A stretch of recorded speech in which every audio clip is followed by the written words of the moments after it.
What happens when thousands of people who crossed a border looking for a better life suddenly find themselves packing their bags to go back home?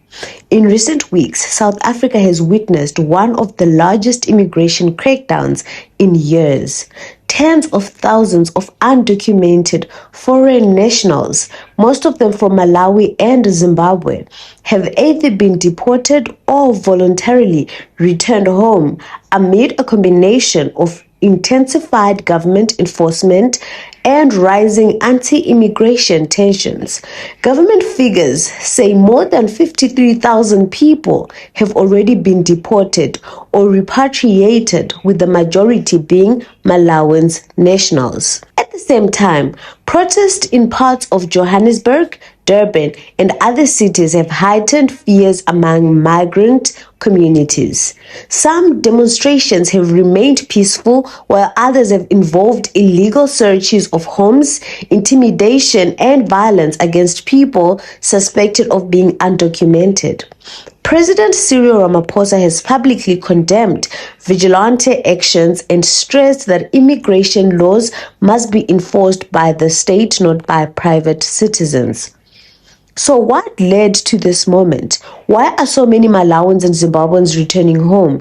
And how did a long-running immigration issue become one of South Africa's biggest national debates?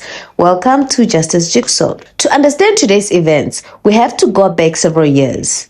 For decades, South Africa has attracted migrants from across Southern Africa, compared with many neighboring countries. South Africa has offered more employment opportunities, stronger infrastructure, and a larger economy. Many Zimbabweans left because of prolonged economic hardship, unemployment, and political instability.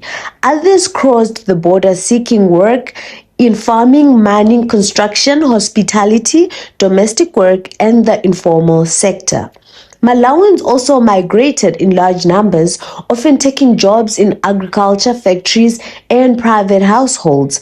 Some entered legally, while others overstayed visas or crossed the border without the required documentation.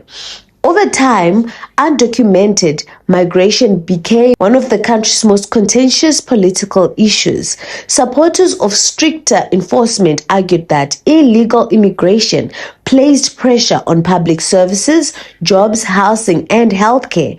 Others countered that migrants also contributed significantly to the economy and that many were being unfairly blamed for deeper structural problems such as unemployment, crime, and poor service delivery. South Africa continues to face severe economic challenges, including high unemployment, especially among young people. As frustration grew, immigration became a central topic in public debate. Community groups and anti-immigration movements argued that undocumented migration had reached unsustainable levels and demanded stronger border control and stricter enforcement on existing laws. One movement in particular, known as March and March, gained national attention by organizing demonstrations and calling for undocumented migrants to leave South Africa. The group issued a 30 June deadline for undocumented immigrants to leave voluntarily, although it had no legal authority to do so. The deadline generated widespread anxiety among migrant communities. As public pressure increased, the South African government expanded its immigration enforcement efforts.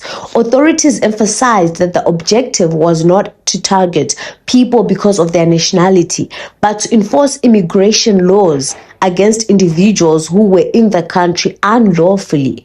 The Border Management Authority, together with the Department of Home Affairs, the South African Police Service, and other agencies, increased operations to identify undocumented migrants, process immigration cases, and carry out deportations or voluntarily repatriations. Officials also reiterated that people lawfully residing in South Africa should not be harassed or targeted. Temporary processing centers were established to manage the large number of people awaiting repatriation, particularly Malawian nationals. In Durban, Overcrowding at one center led authorities to build another temporary facility to speed up processing. Some migrants spent days waiting for transport back to Malawi because buses and administrative procedures could not keep pace with demand. Within weeks, the scale of the operation became unprecedented. South African officials reported processing thousands of migrants every day.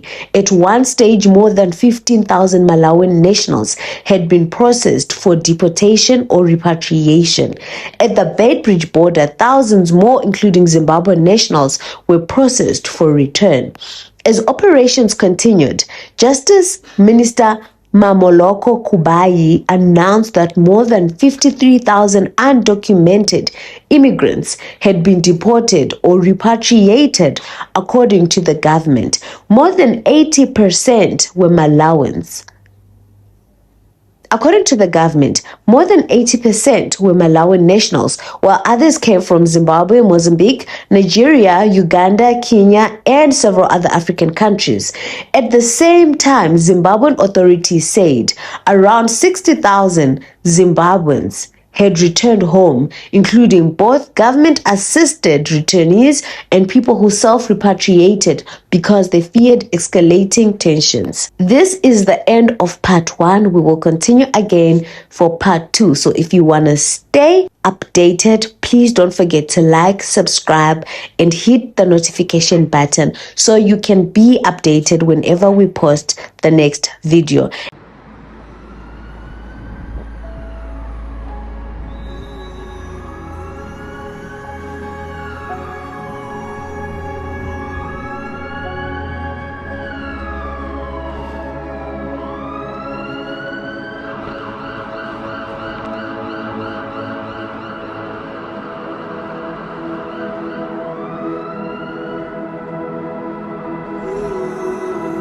When I was hunting, what come in Nigeria, finally go pay. We don't have peace. We need peace. Please, this is too much. Like now, I'm not working. They broke my salon. They just entered the settlement too much. They spoiled everything. Where do I start? Where do I start from? What is all this? We are parents. We've got heart. Our kids are suffering. They go into the school and take out the child. Just imagine the trauma that the child will have at that time. This is very bad. It's too much. Xenophobia must stop. We are all Africans. They're also saying that we're taking our job. Some of us will even struggle to get a food for our children.